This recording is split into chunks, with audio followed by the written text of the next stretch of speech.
Salut et bienvenue chez Quiz Culture Générale. Vous disposez de 10 secondes pour trouver les significations de 25 insultes anciennes de la langue française. À vous de jouer. Un malappris manque surtout de.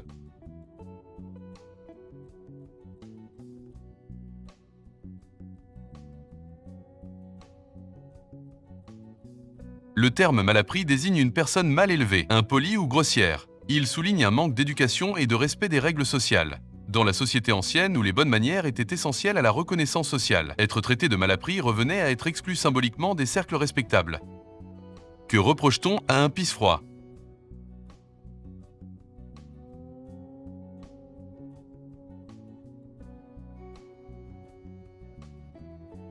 Un pisse-froid est une personne froide, morose et dépourvue d'enthousiasme. L'expression vise quelqu'un qui casse l'ambiance par son sérieux excessif ou son absence d'émotion. Un gougnafier est perçu comme quelqu'un de?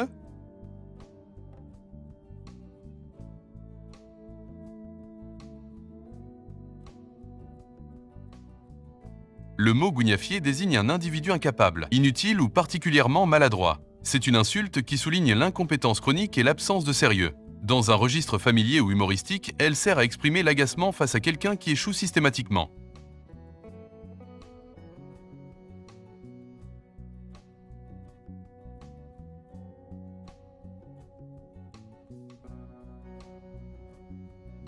Un paltoquet est un homme prétentieux, insolent et sans importance réelle. Il se donne des airs supérieurs sans en avoir la légitimité. Un pignouf est perçu comme quelqu'un de.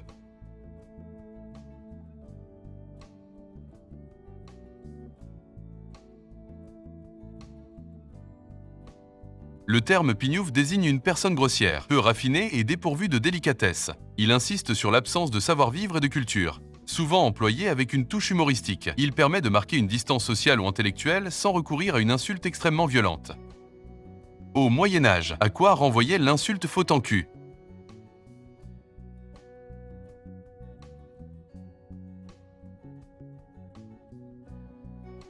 Expression médiévale extrêmement vulgaire. Faute en cul servait à insulter un homme en l'accusant de sodomie. Aujourd'hui, il est étudié uniquement dans un cadre historique ou linguistique.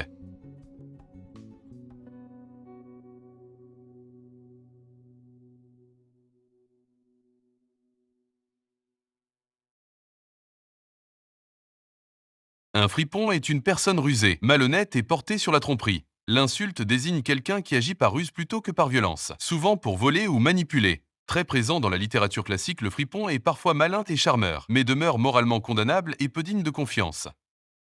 Le mot ganache vise surtout.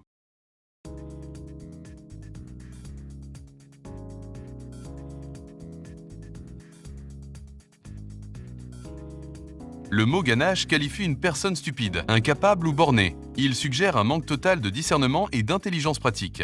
Utilisé avec ironie, il peut aussi viser un individu occupant une position importante sans en avoir les compétences.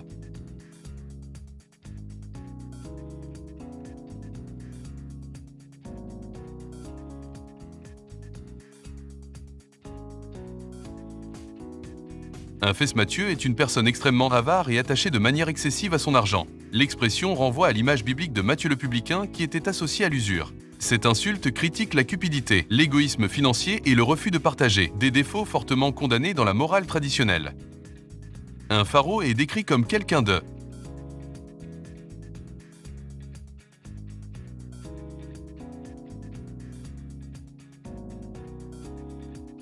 Le mot pharaon désigne un homme fanfaron, sûr de lui de manière excessive et souvent ridicule. Il aime se montrer, se vanter et impressionner, notamment dans ses manières ou son apparence.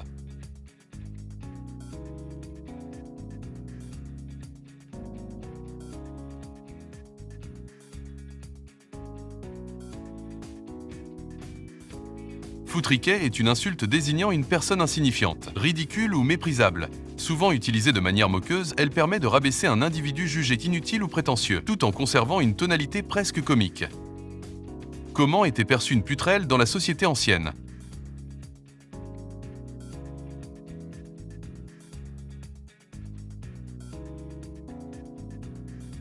Putrelle était un terme péjoratif ancien désignant une jeune prostituée ou une femme jugée moralement débauchée. Il reflète la vision très sévère de la société médiévale et moderne envers la sexualité féminine. Aujourd'hui totalement désuet, ce mot est surtout étudié pour comprendre les jugements sociaux et linguistiques du passé.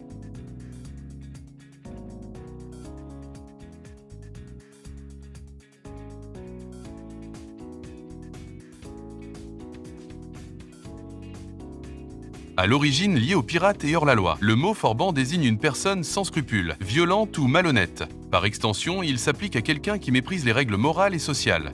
Dans la langue ancienne, traiter quelqu'un de forban revenait à l'exclure symboliquement de la communauté respectable. Que reproche-t-on principalement à un cuistre?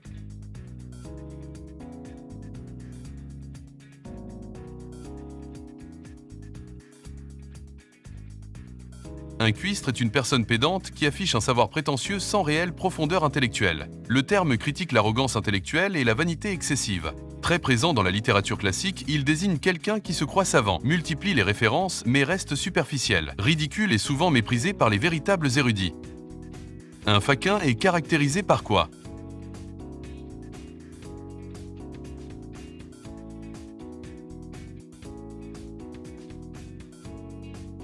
Le terme faquin servait à désigner un individu méprisable, malhonnête ou moralement vil. Il évoque une personne sans honneur prête à se ridiculiser ou à tromper pour son intérêt.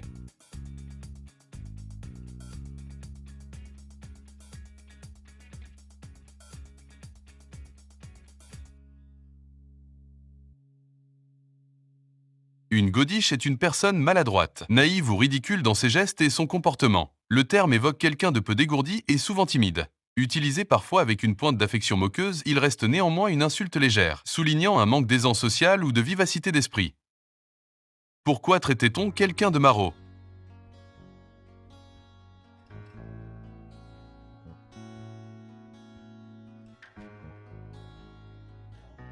Le mot maraud désignait un individu du peuple, jugé vulgaire ou sans importance. Il servait à rabaisser socialement quelqu'un considéré comme inférieur. Cette insulte révèle la forte hiérarchisation sociale de l'époque, où le langage participait à maintenir une distance symbolique entre les classes dominantes et les classes populaires.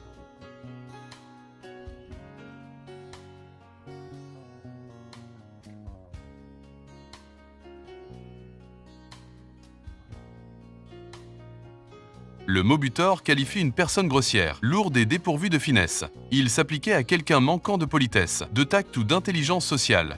Dans les textes anciens, le butor est souvent ridicule, incapable de comprendre les usages, et provoque l'agacement par son comportement maladroit ou brutal. Que cherche à exprimer l'insulte Jean Foutre?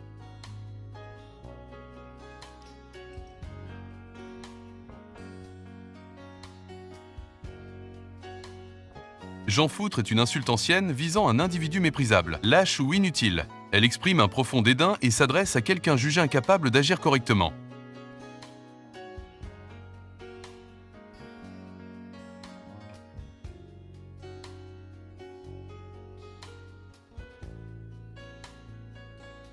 Pourceau signifie littéralement porc et sert à insulter quelqu'un de sale, grossier ou moralement répugnant. L'animalisation renforce le mépris exprimé.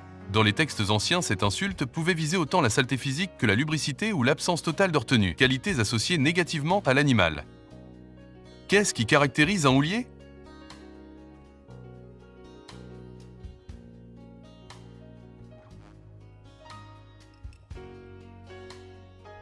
Houlier désignait autrefois un homme fréquentant régulièrement les prostituées ou les lieux de débauche. L'insulte condamnait un comportement jugé immoral et dissolu. Elle témoigne des normes morales strictes des sociétés anciennes, où la sexualité masculine pouvait également être critiquée lorsqu'elle dépassait certaines limites socialement acceptées. À qui s'adressait l'insulte alburostre?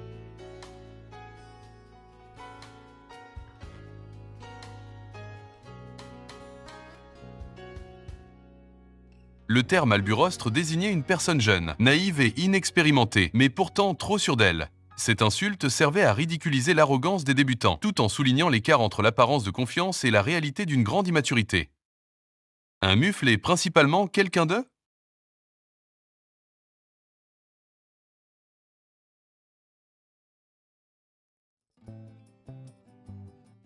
Un mufle est un individu sans délicatesse, grossier et égoïste dans ses manières. L'insulte insiste sur l'absence totale de tact et d'empathie. Très imagée, elle assimile la personne à un animal dépourvu de sensibilité. Elle est encore comprise aujourd'hui bien que son usage soit devenu plus rare. Que désignait autrefois le mot bélître?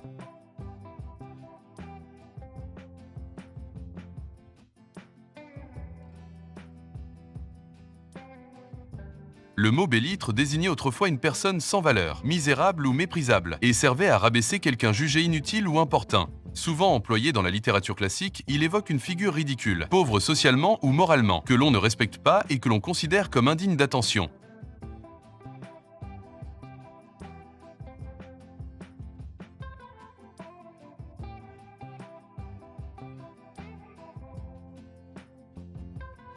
Nodocéphale signifie littéralement tête de nœud et qualifie une personne stupide ou bornée. C'est une insulte au vocabulaire savant souvent utilisée avec ironie.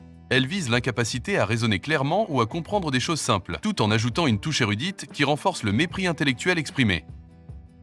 Avez-vous aimé ce quiz? Alors merci de vous abonner et dites-nous en commentaire combien de réponses justes vous avez obtenues. À très bientôt!